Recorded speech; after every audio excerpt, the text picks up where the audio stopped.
Described in future tense. Dimension X.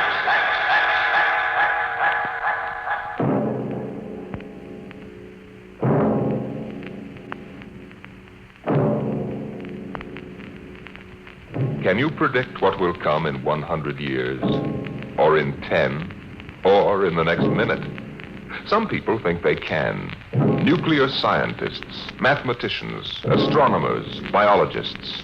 They'll predict the shape of the future. Why? Because they make the future. Because they see beyond the known dimensions of time and space into the unknown. Dimension X.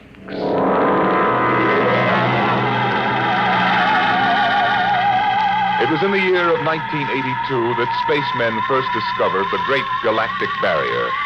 In the past 10 years, rocket travel to the moon and the nearer planets had become commonplace.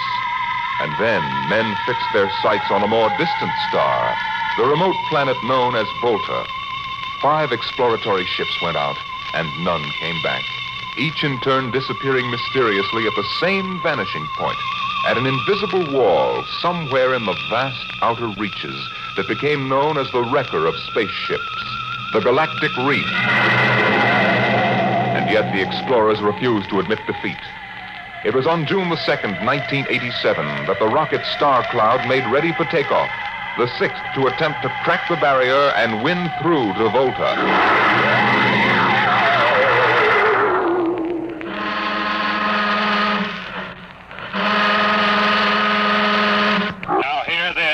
Condition green.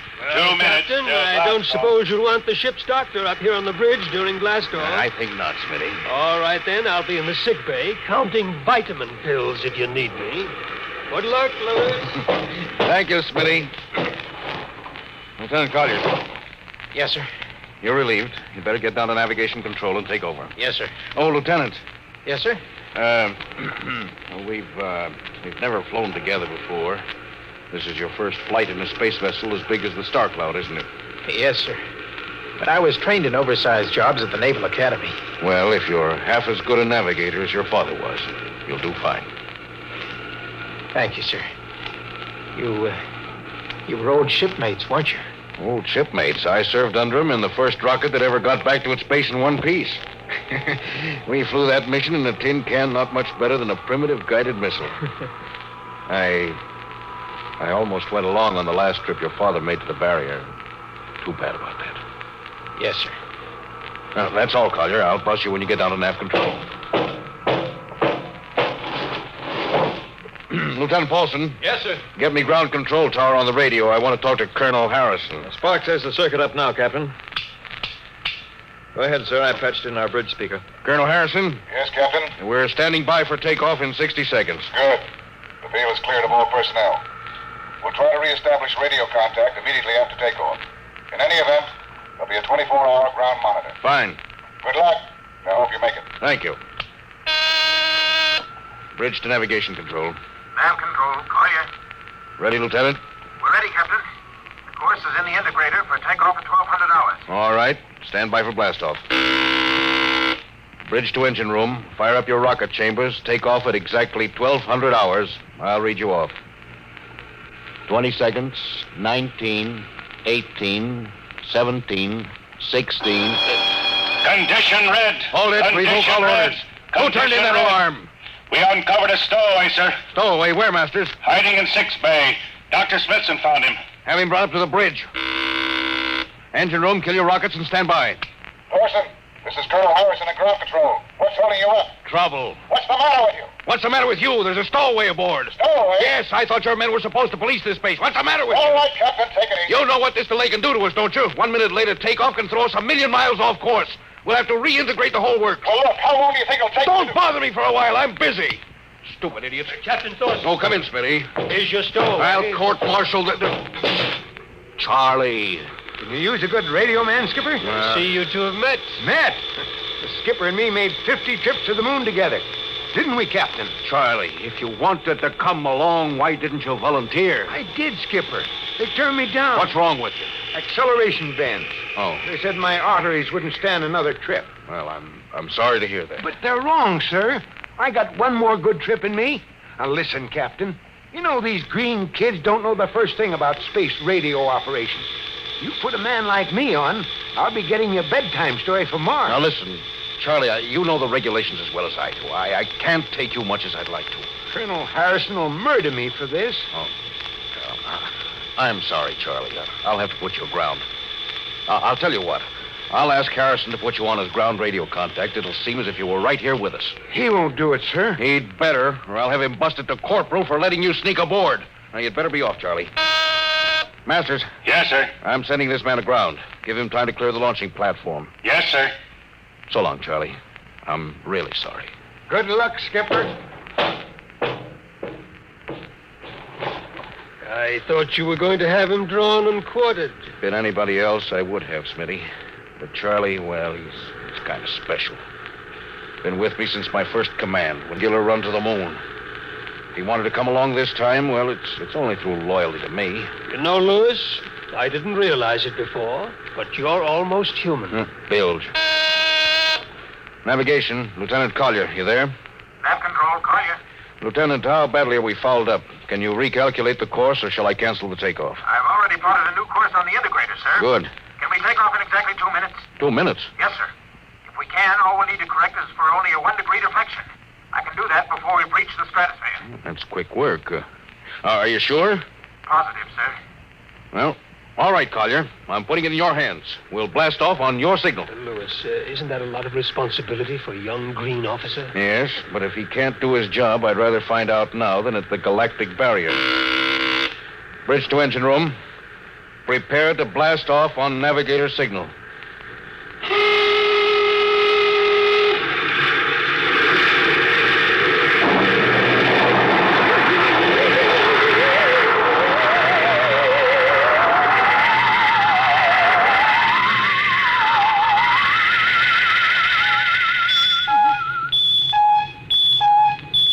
How are we doing, Collier? Coming on the bearing, sir. 4, 3, 2, 0.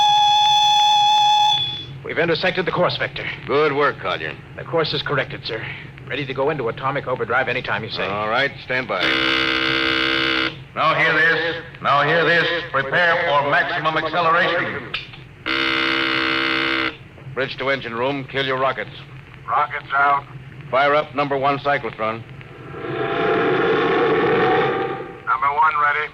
Fire up number 2. Number 2 ready. Withdraw your dampening rods. Aye. Fission chamber ready. Blast tubes cleared. All generators operating at capacity, sir. Right. Go into overdrive on the count of 0. 5 seconds, Captain. 3, 2, 2, 1, 1, 0. 0.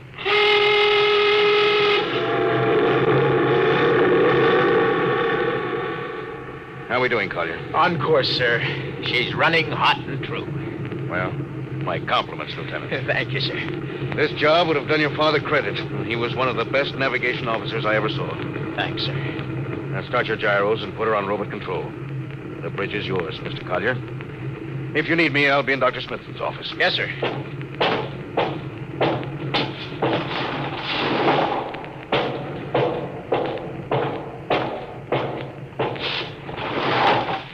I see you got us off the ground. You can thank young Collier for that. Chip off the old block. You knew his father? Matter of fact, I knew him very well. First-rate spaceman. Is he the one who, Yes. He was lost in the galactic barrier on the second ship we sent out to Volta. Lewis, just what do you think this galactic barrier is? Oh, your guess is as good as mine, Doc. All I know is that 5 ships have gone into it. None of them have come back out. How about Miss Strovik's theory that it's a time warp in space, that the ships reach it and slip into another dimension? Rubbish. My theory is that the galactic barrier is nothing more than a radioactive layer of some kind. What makes you say that? Well, we know that radar signals bounce off it like they were hitting an invisible glass wall. And we know that it destroys our ships and crews in some way. But there's no other logical explanation. What makes you think we can get through it, Lewis? Because we're ready for it. The others weren't. The entire hull is completely shielded with lead. We can crack through any radioactive cloud ever detected. The Besides, we're equipped with some new UHF radio devices that should enable us to maintain radio contact with Earth. Nothing can happen. Absolutely nothing. Who are you trying to convince? Myself, I suppose. Lewis, you've had your share of glory. First skipper to reach the moon back in 1962. You could have retired. Why are you risking this trip? Because 5 ships are missing. And men like Prentice and Marketson and young Collier's father. I'm tired of seeing good men fed into that meat chopper. Then why are we going? We haven't any choice, Smitty. We're in a race, the kind of race where men and ships are expendable. According to Interspace Code, the first nation to reach Volta can claim it. Personally, I want no part of it. Doc, there are a dozen nations who feel very differently about that. I know. You're right, of course. Well, at least it won't be boring. I'll have to play physician morale builder and mother substitute for 112 slightly nervous men. Your morale doesn't sound too good, Doc. As morale officer, I can state without fear of contradiction, it is terrible. And something tells me that as we approach that galactic barrier, I'm not going to be alone.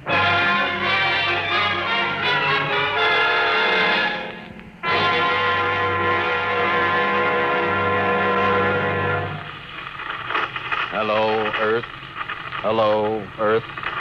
Captain Thorson of the Star Cloud calling Earth. Star Cloud to Earth. Can you read me? Hello, Star Cloud. Hi, Captain. Charlie. Well, I see they haven't court-martialed you yet. No, sir. Thanks to you. It's good to hear you. You can read us the funny papers on Sunday morning. Right. How's our signal? Strong. Clears the bell. Well, here's our log report for Colonel Harrison. Ready? Shoot. June 2nd, 1987. 4 weeks out from Earth. Running true, no radiation. Operation normal. Still making our approach to the galactic barrier. That's all, Charlie. See you later. Good luck, Captain. I sure wish I was with you.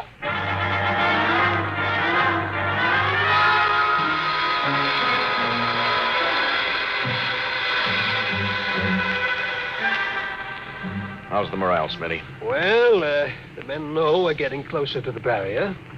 They're beginning to show a little tension, Lewis. How's their physical condition? Any sickness? About half the crew has come down with space flu. I was afraid of that. Bad? Oh, same as usual.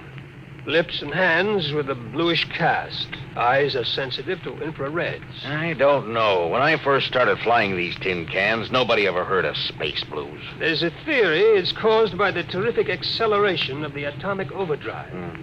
The change in gravity affects the circulation. And what do you think? Oh, I think it's psychosomatic. I've noticed that the same men who get space blues under tension on a ship tend to get blue coloration back on Earth when they're upset. I guess it's an occupational disease of space navigators. You think it's just nerves, then? I don't know. Young Collier's got a bad case. Yes, I think it's tension from overwork. Well, maybe he needs some vitamins. Lewis, when will you realize that vitamins are not a panacea for all the troubles of mankind?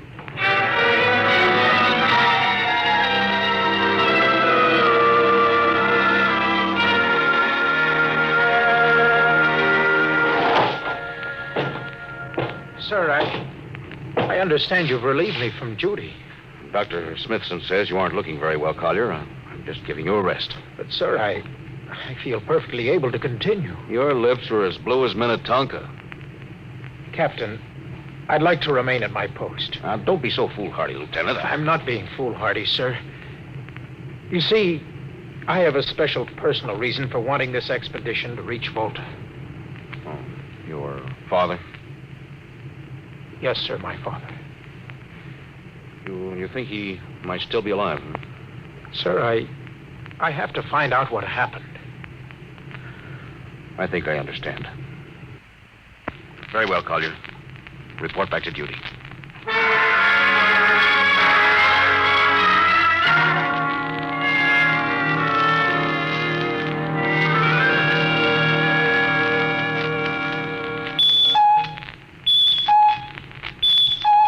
What's the reading, Paulson? We're getting a +5 radar bounce now, sir. Coming off the barrier almost as fast as we send it out. What's the interval? 0.3 of a second. Shortening steadily. This rate will hit the wall in the next few minutes. All right. Alert the crew. Sound general quarters. Now hear this. Condition red. We are now approaching the galactic barrier. All hands to stations. All radiation detectors to be fully manned. Full security will prevail until further notice. That is all. Paulson. Aye, sir. Radar bounce is up to +6. We better try to make final contact with Earth. Is Sparks still trying to raise the base? Yes, sir, but he's not having much luck. No? Seems to be some interference. Oh, that's the radio room now. Yes? You've got him? Well, cut in on the bridge speaker. The captain will take it from here. Hello. Star Cloud to Earth. Can you hear me, Earth?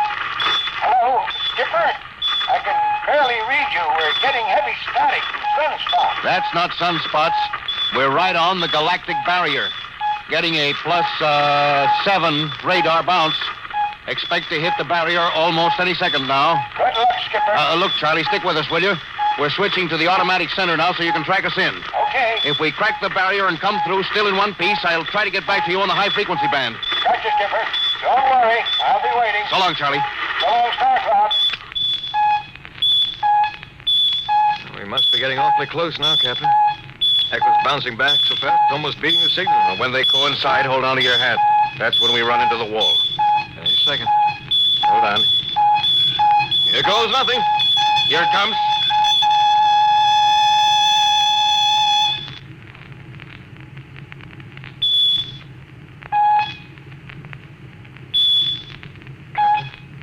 What? Nothing happened. We made it. We made it, Captain. No radiation, no time warp, no nothing.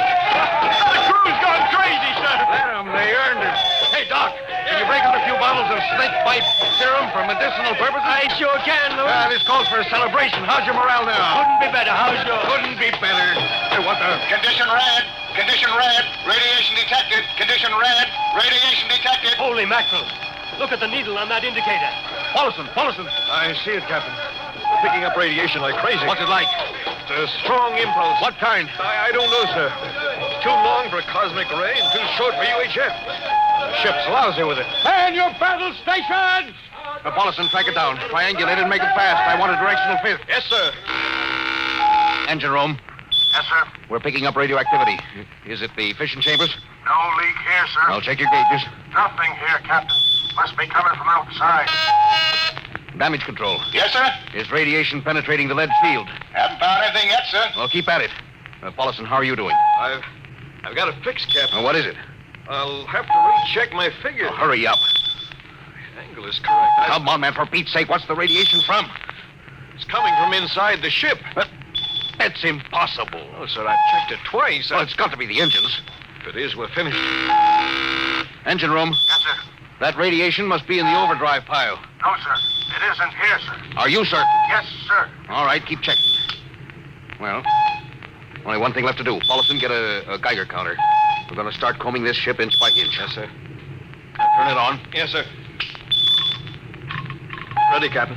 We'll check the atomic guns first. Come on. We'll cut through the officers' quarters to ordnance. Yes, sir.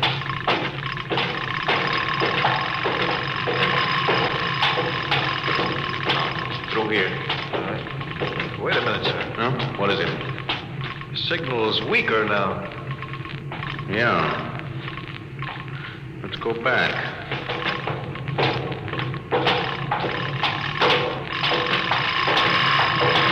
Hold it.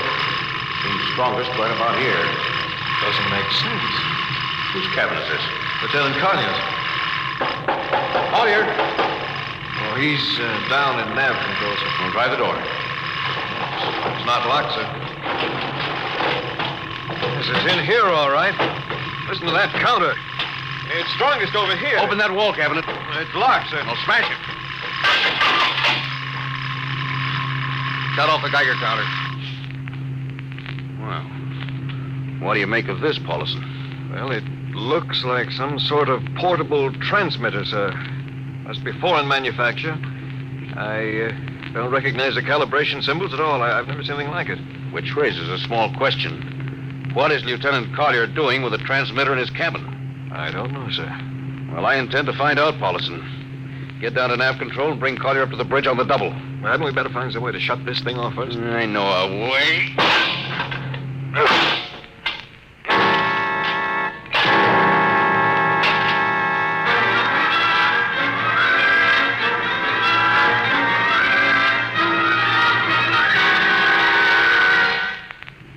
Lieutenant Collier, I'm going to ask a few simple questions. Yes, sir. And I want a few simple answers. Yes, sir.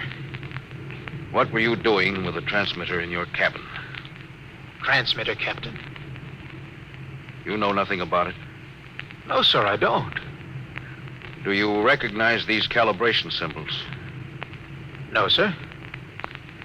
Or can you think of how it might have been placed in your cabin without your knowing it? No, sir, unless someone came in while I was on duty. Oh, would that have been possible? Well, I suppose so. Well, if someone had a key. I found your cabin door unlocked. I meant a key to the wall cabinet. I didn't say the wall cabinet. Oh, what? Well, sir, I... You what, Lieutenant? How could you have known it was in the wall cabinet? Well, I just assumed. Lieutenant Collier, I find it hard to believe you would lie. Having known and respected your father and having observed the way you handled your job. However, I intend to get to the root of this thing. May I have your wristwatch, Lieutenant? Sir? Your wristwatch. Here you are, sir. Paulison, turn on that Geiger counter. Yes, sir. Now hold this watch next to it. Yes, sir. That's all. Lieutenant, if you hadn't any close contact with that transmitter, how do you explain the radioactivity of this watch? Well, I don't, sir. I think you'd better. To whom were you sending those signals? Condition red. Condition red. There's your answer, Captain. What is this, Collier? Alien spaceship approaching. Alien spaceship approaching. Collier, who's aboard that ship? All right, now talk. Very well, Captain. My mission seems completed. Your mission? Are you admitting that you're an agent of a foreign power? I am stating it. What nation? No nation, Captain. What? I am an agent of the Voltan government. The what? The government of the planet of Voltan. Are you crazy?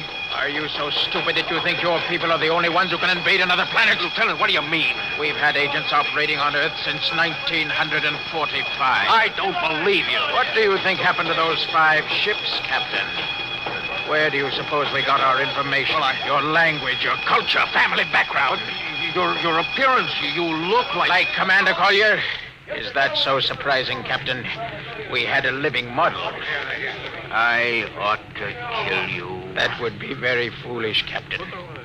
I would advise you to surrender without delay. Alien ship now coming into ordnance range. I'll deal with you later, Collier. Paulison. Yes, sir. Put this man in irons and take him away. Don't worry, sir. We'll take good care of him. Partner, Robinson!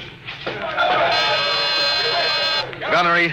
Gunnery, Richardson. What's the range? 10,000 meters.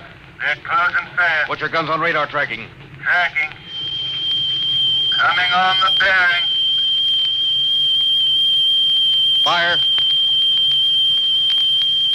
Fire, Richardson. Did you hear me? Fire! What's the matter down there? Did you hear me? Richardson, answer me! What? Who? It's no use to shout, Captain. Collier. How did you get loose? Where's Paulison? Lieutenant Paulison is dead. All stations, Lieutenant Collier has escaped. Seize him, men! Don't waste your breath, Captain. Your men can't hear you. What? Those still alive are my men. You're lying. No, Captain. Every ship that has ever left Earth was controlled by a Voltan crew. That's impossible. Those were hand-picked men. Handpicked by us. I don't believe you. Then why not call for help? Carpenter, Robinson, Haley, report. Carpenter! Robinson! Haley! Wait. Report. You see, Captain, it is quite useless. The Star Cloud will be taken to Volta for, shall we say, further experimentation. I see. Of course, there's one thing you hadn't counted on. And just what is that, Captain? This...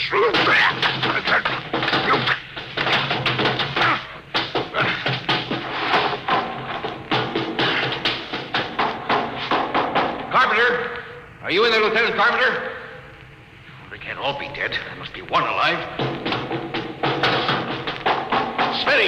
Dr. Smithson! Smitty! Oh, Smitty. What have they done to you? Louis, Those dirty... Now, don't talk. I must lean closer. Not much time. Louis, space blues. Space blues? What is it, Smitty? What are you trying to tell me? All men with space blues.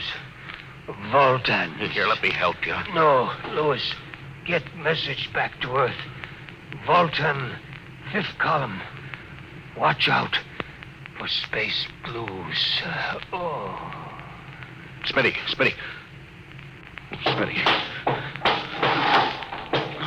Captain Thorson, you can't hide from us now. Come back to the bridge and surrender, or my men will come and get you. Oh, yeah? Captain Thorson, you can't come... Hello. Star Cloud calling Earth.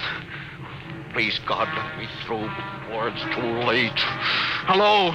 Star Cloud to Earth. Come in, please. Come in, please.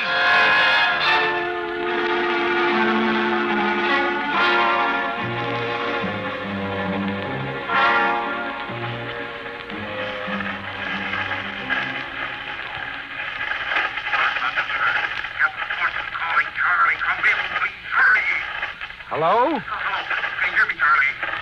Skipper, is that you? You getting my signal? It's coming in a little louder now, Skip. Keep sending. Thank God, Charlie. Now listen to me. Not much time. Get word to Colonel Harrison. Crew, fusiliers. Most of crew members, Voltans. What? Voltans. Spell that. V-O-L... Voltans? That's right. They're from the planet Volta. Skipper, are you all right? Look, Charlie, this is serious. They'll beat you any second. Now listen, they have a 5th column on Earth. They're planning to invade you. You don't mean it. Of course I mean it. Now tell Harrison. Posing as humans, you can detect them by space blues. You got that? Only Voltans get space blues. Charlie, can you hear me? Space blue. I get you. That's right, you Charlie. I'm depending on you. Warn everybody. Captain? They open the door. Come on, Charlie. Captain Thorson. Hello. Hello, Star Cloud. Come in. What's the trouble, Sergeant? I was just trying to raise the Star Cloud, Colonel.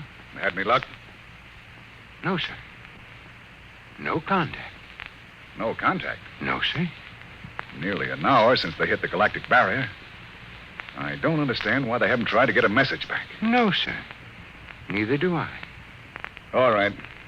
I'll take over for a while. Yes. You do that. You go right ahead, sir. Right. Oh, Charlie, you'd better go out and get yourself some coffee. You look a little blue around the gills.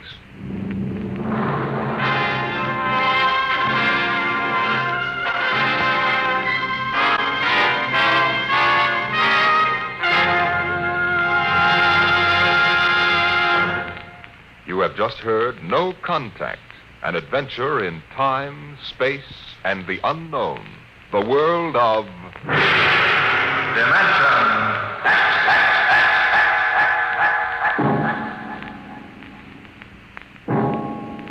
Next week we have a cheerful little tale that starts with the disappearance of Grant's tomb. It's about a veteran newspaper reporter and a strange little man who calls himself the world's greatest genius. You'll hear all about it next week at this same time when we present The Professor Was a Thief.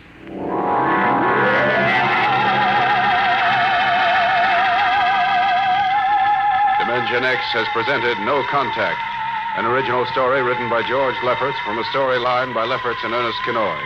Featured in the cast were Louis Van Ruten as Captain Thorson, Donald Buca as Lieutenant Collier, and Cameron Prudhomme as Charlie. Your host was Norman Rose. Music by Albert Berman, engineer Bill Chambers. Dimension X is produced by William Welch and directed by Edward King.